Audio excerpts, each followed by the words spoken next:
My name is Gaurav Kant Shankadhar from Department of Mathematics and Computer Science, the School of Basic Sciences from Babu Banarsi Das University. Today I am going to take up object-oriented programming. First of all, we need to define what are objects. An object is an entity that encapsulates data and behavior.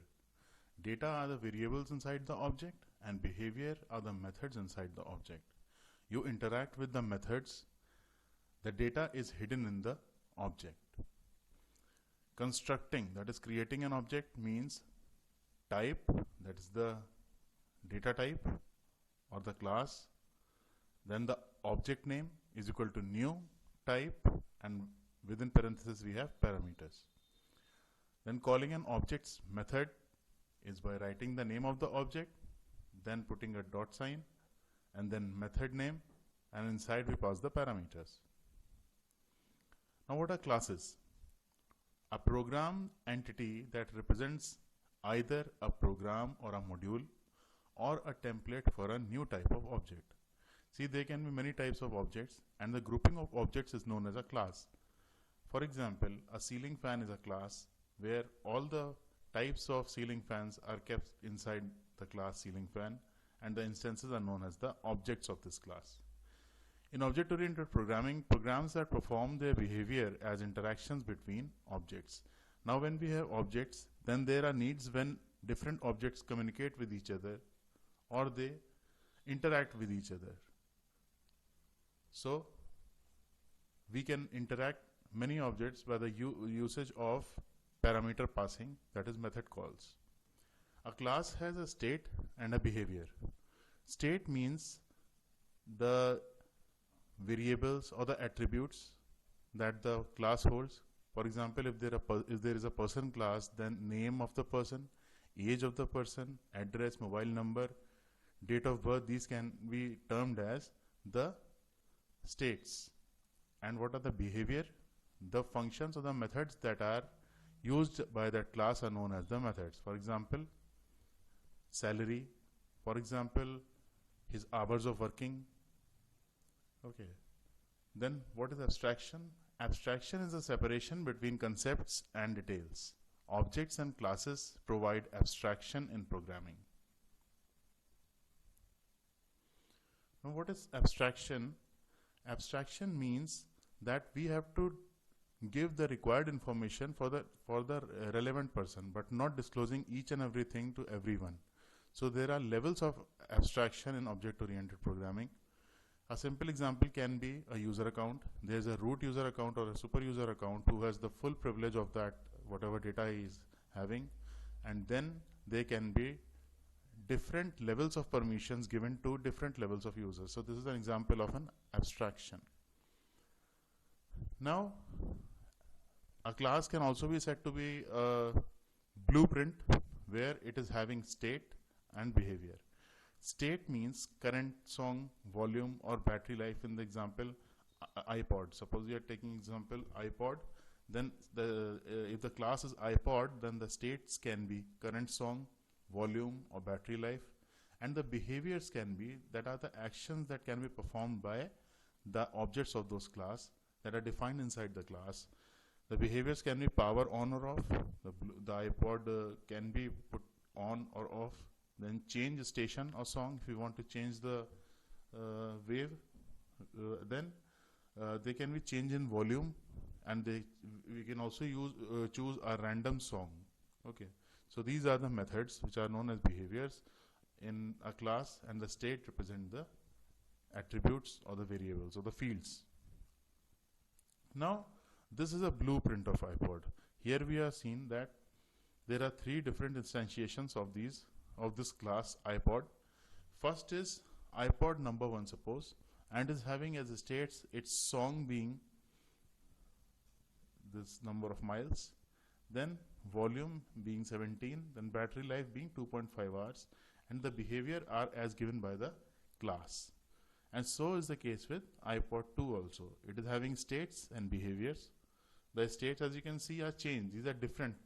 Okay, the class just gives a blueprint, but the instantiated objects have different values for the blueprints given by the class. As you can see over here, the song is different. Here the song is letting you. The volume again is changed from 17 to 9, and it's having different values.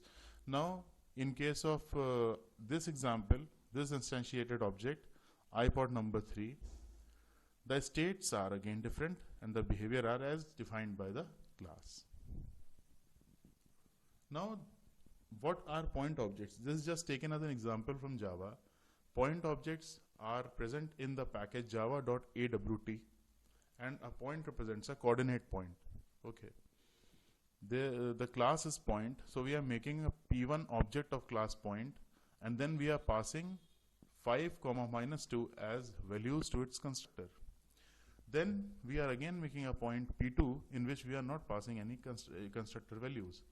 So the data here are x and y, the point x coordinate and the point's y coordinate, and the various methods that are inside this point class, which are then held by the objects of this class, are set location, which takes as arguments x and y, then translate dx dy, and distance is p. Now if we take point class as a blueprint, then we can define and we can explain our object-oriented programming a bit better. The point class, as we can see, is having states x and y, which are the coordinates. Then it is having the behaviors set location, translate, and distance. Then if we make 3 objects, 1, 2, and 3 of the point class, then what will we do? Then we will assign the state. And how will we assign the state? We pass the values of the state as parameters in the constructor definition. Then this x will become 51 and y will become -2, and the behaviors will be just copied by the class as existent in the class. Then in object number 2, the x and y are -24, 137, and the behavior is the same. Behavior is the same means that we have obviously different bodies of the behavior, that is the different bodies of the methods, but here we are just showing the signature of these methods. Now the third object is having its state x equal to 18 and y equal to 42. Now the class blueprint describes how to create objects. It defines what are the various fields will be there in the objects and what will be the different methods or the behavior will be there as exhibited by the object when it is instantiated from that class. Now what are fields? We are talking a lot about fields and methods, but what are exactly fields? As we have seen here, x and y in this case are fields. Moving to another example, like in this iPod blueprint example, the song volume and battery life are the fields. So a variable inside an object that is part of its state is called a field. Each object has its own copy of each field. Whenever we declare different objects of a particular class, then all the objects have different fields as assigned or as assigned at the time of instantiation of that object through the constructor. Now how we declare fields? We provide the access specifier, that is private or public or protected, or if we leave it blank, then it will be default. Then if suppose we are providing private over here, then data type, that is the name of the class and the name of the field. For example, we can have private int x or private int y inside the class definition. Now what is encapsulation? Encapsulation means hiding implementation details from clients. Abstraction and encapsulation actually are very related terms. Abstraction means only giving the pertinent information to the user as it is needed by him, instead of displaying or providing the access of the user to each and every detail of the data. But in case of encapsulation, we say that the data, the variables, that is the fields, and the state, that is the state, and the behavior, which are the methods, are clubbed together. The methods function upon the fields. They can set the fields, they can access the fields, as you will see, like getter and setter functions. So a class is a collection of fields and methods. So this is known as the process of encapsulation. Encapsulation enforces abstraction. Because of the design of this encapsulation, it automatically enforces abstraction. Why? Because it gives the scope of the variables and the methods that can be accessed, how they can be accessed, and from where they can be accessed, by giving the access specifiers private, public, and protected, or default, as the need may be. Now, separate external views, that is behavior, from internal view, that is state, protects the integrity of an object data. Internals views, state is also known as internal view because it is up to us if we are going to show that value outside of the class or not. If we make, suppose if we are having if we are having we are having a field called x or y, as in the case of point, and we are not making it public, suppose we are making it private over here, then because they are private in this class, they cannot be directly accessed by a class outside this class's definition or any method. Then what happens? They become personal or private of the class. But if we declare them to be public, then these x and y values can be changed, and this will cause a serious security issue, because any method will be able to change the private value, change the states or the fields of your class, which should not be done. In order for that to be done, we make our states or the variables or the fields to be private, and we expose them by public methods. Okay. So, what are the benefits of encapsulation? Abstraction between objects and clients, then protects objects from unwanted access. For example, can't fraudulently increase an account's balance. Now, encapsulation can change the class implementation later. For example, point could be rewritten polar coordinates with the same methods. And encapsulation can constrain objects' state, that is invariants. For example, only allow accountants with non-negative balance, and only allow dates with a month from 1 to 12. Actually, this is all done with the help of the private public protected access specifier, and we are able to use them from outside of our class, and if they are public, and we can at the same time impose security by not leaking our private values. Now, what are instance methods? Instance method or object methods exist inside each object of a class and gives behavior to each object. Whenever you declare a class or you define the states and the methods inside it, then whenever an object is constructed of that class, what happens is it contains all the states and as well as the behavior. Now, when we make the object and we initialize its fields, and then we can use the methods exposed by that class through the object, then that method or function, that method which is suffixed after a point after the object's name, is known as an instance method. For example, suppose there are public type class parameters. These are the statements, and then what I'm doing is public void translate, and then we are providing the functionality of this method. Okay. Now, what are the toString method? The toString method actually is a method that converts the value to its string form. Like it can convert an integer to a string. It will put double quotes before and after the digit or the integer what you are passing, and this toString can make anything to be a string. Now, what are constructors? Constructors are those functions or methods inside the class that are used to initialize the fields when an object of that class is instantiated. Constructor initializes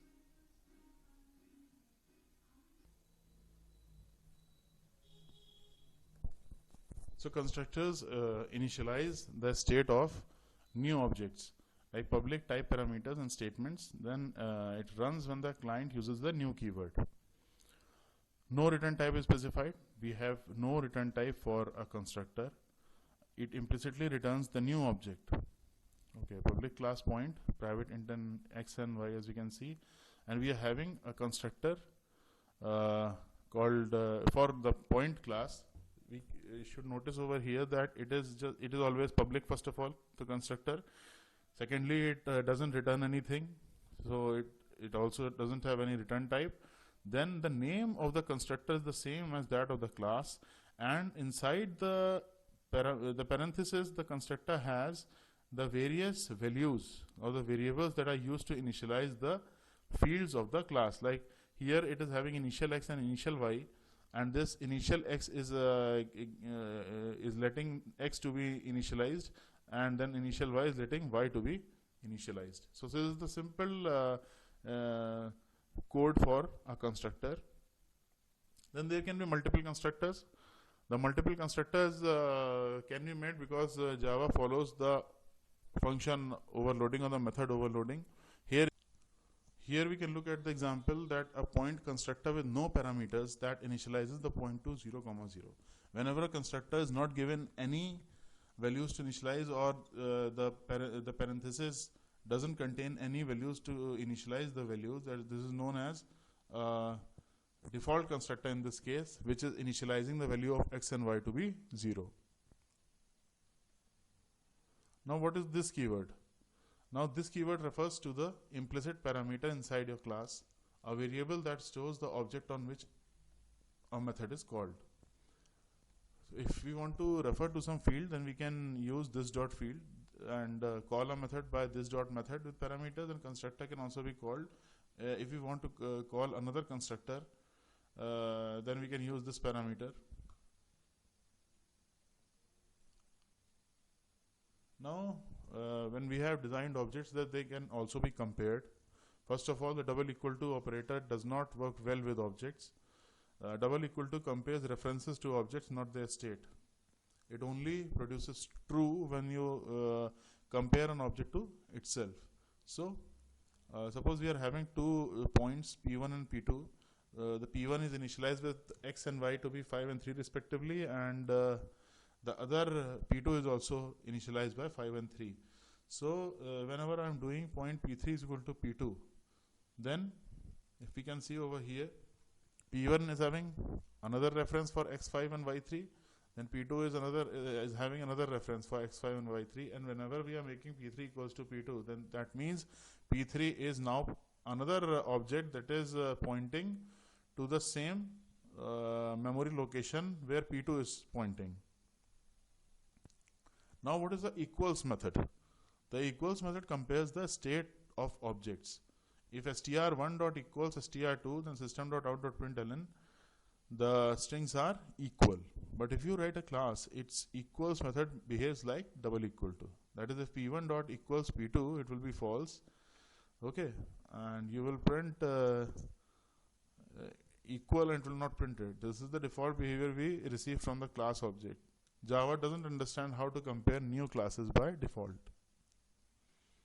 Now the compare to method is made for that purpose. The standard way for Java class to define a comparison function for its objects to be defined is to define a compare to method.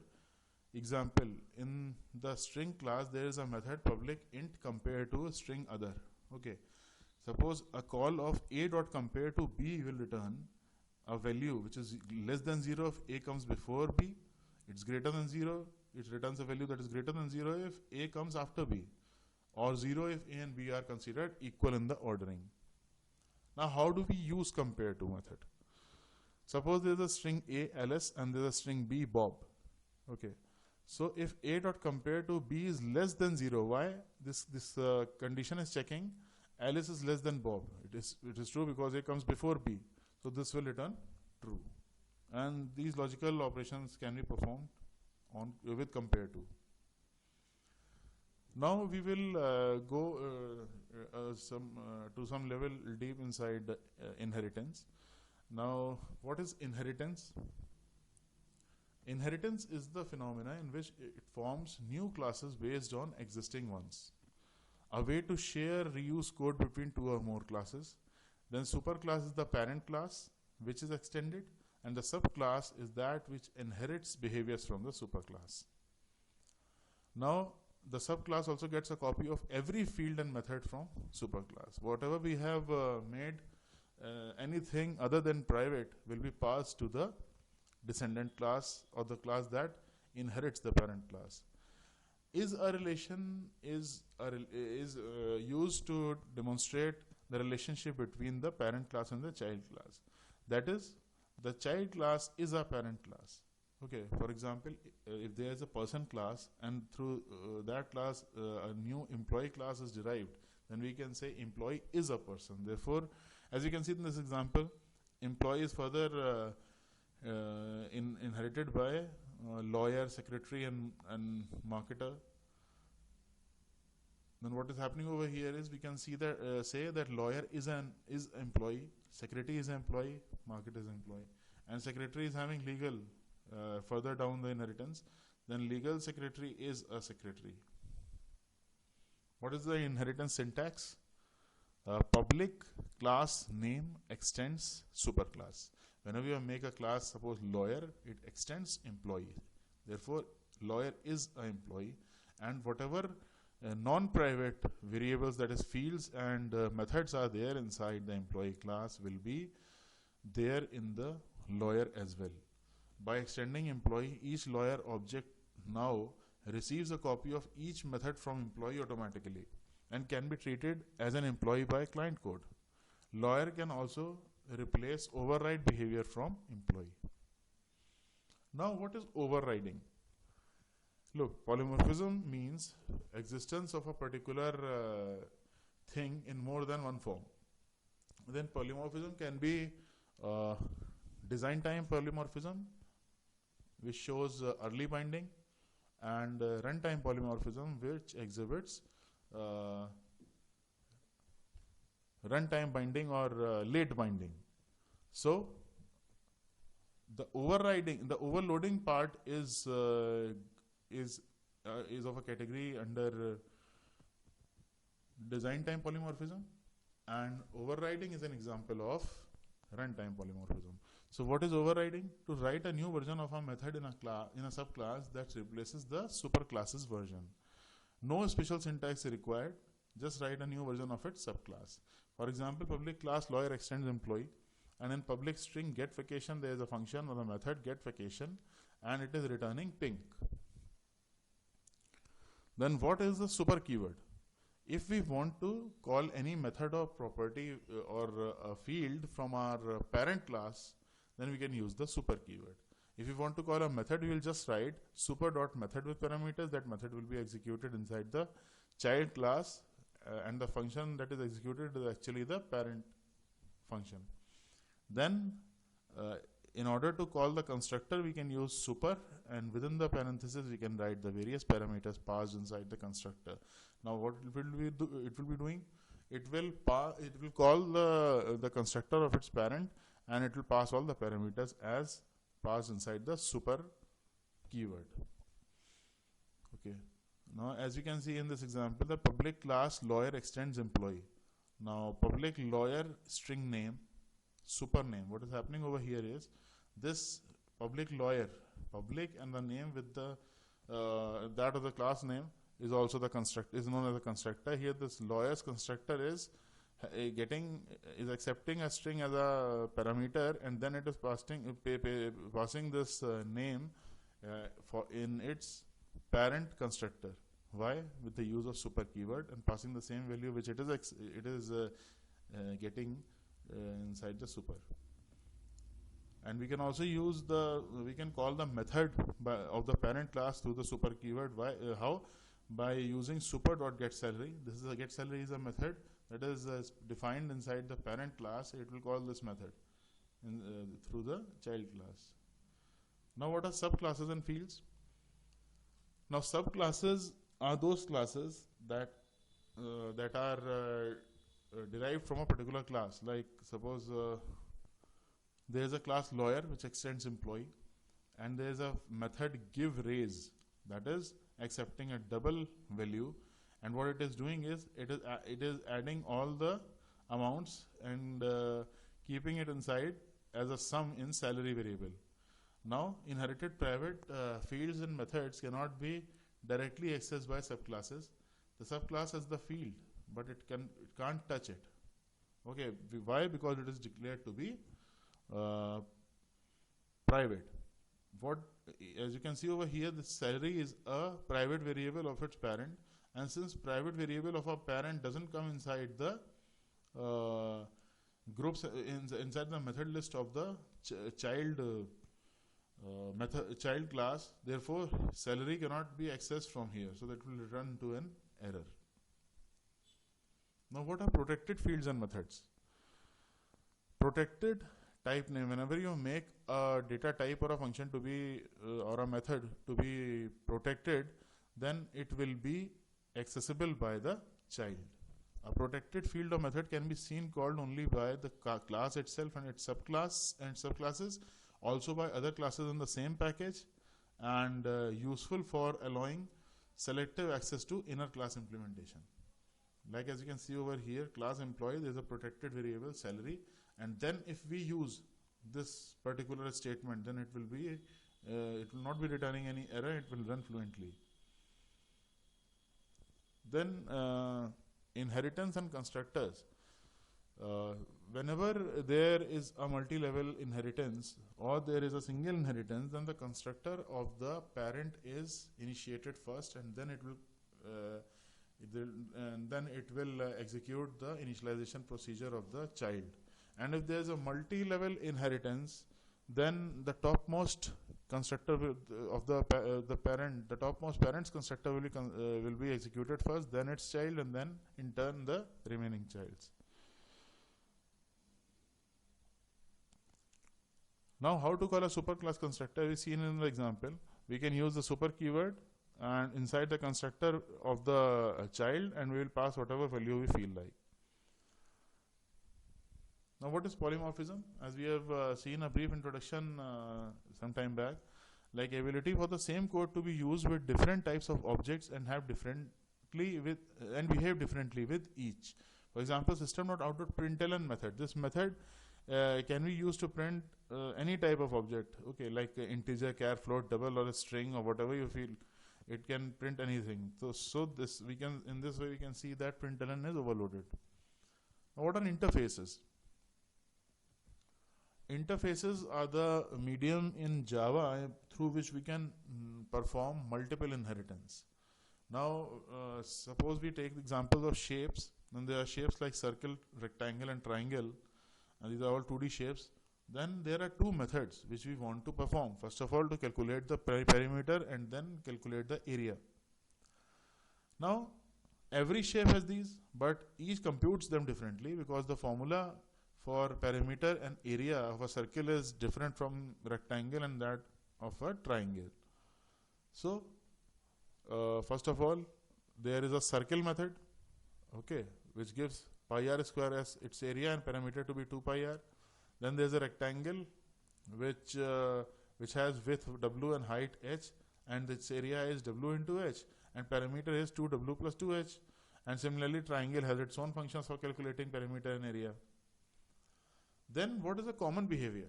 The common behavior is that we want to create perimeter and the area. So what we can do, we can make a single name for a function. Like we can make a function with the same name, but we will pass the different arguments or the number of arguments or the different types of arguments. And what will this do? This will allow the function call to be made directly to that function for which its signature matches. Suppose if there are three classes, circle, triangle, and rectangle, and each has the methods perimeter and area, then we'd like our client code to be able to treat different kinds of shapes in the same way.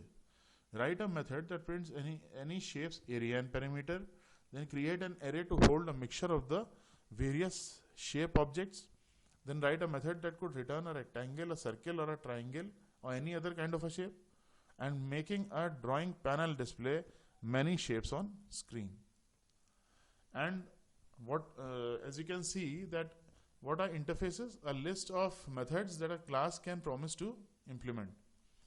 Inheritance gives you an is-a relation and a code sharing. Like a lawyer can be treated as an employee and inherits its code. Interfaces give you an is-a relationship without code sharing. A rectangle object can be treated as a shape but inherits no code. analogous to non-programming idea of roles or certifications, that I am certified as a CPA accountant. This assures that you have to do taxes, audits, and consulting. I am certified as a shape because I implement the shape interface. This assures you I know how to compute my area and perimeter. Now, what is the syntax for writing an interface? As I told you, interfaces allow multiple inheritance. Then public interface name. First of all, I am making an interface with public declaration. Then interface is the keyword and the name of the interface. And then what will we do?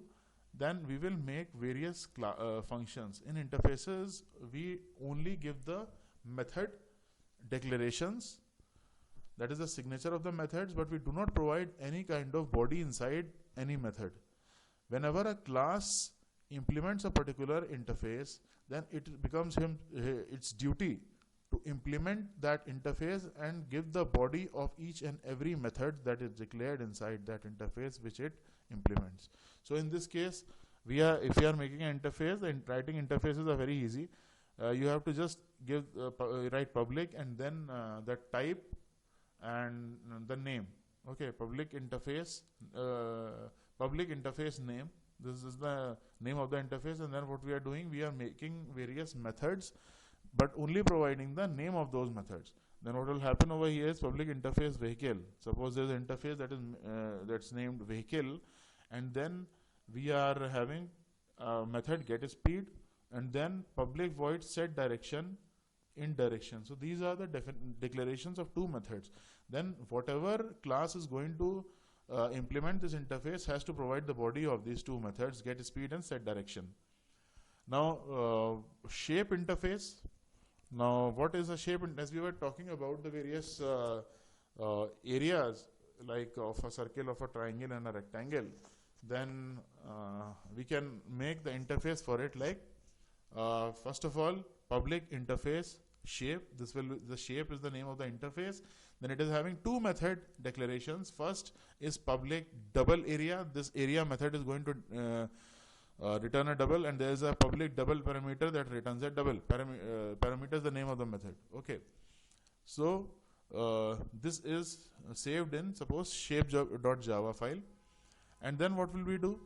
Then we can provide different implementations of these different methods. Okay. Now what is abstract method? The actual bodies are not specified in abstract methods because we want to allow each class to implement the behavior in its own way. Now how to implement an interface? Public class name implements interface. Now you provide, for example, as you can see over here, like public class bicycle. This is a bicycle class that implements vehicle. It means that when it is implementing a vehicle class, a vehicle interface, that it will provide for get speed and get directions body. Okay. Now what are abstract classes? Abstract classes can be compared to interfaces, but there are few differences, like a hybrid between an interface and a class. An abstract class is a hybrid between an interface and a class. How? Because it defines a superclass type that can contain method declarations like an interface and or method bodies. Okay, like also like interfaces, abstract classes that cannot be instantiated, that it cannot use new create any objects of their type. You cannot provide any instantiation through abstract classes.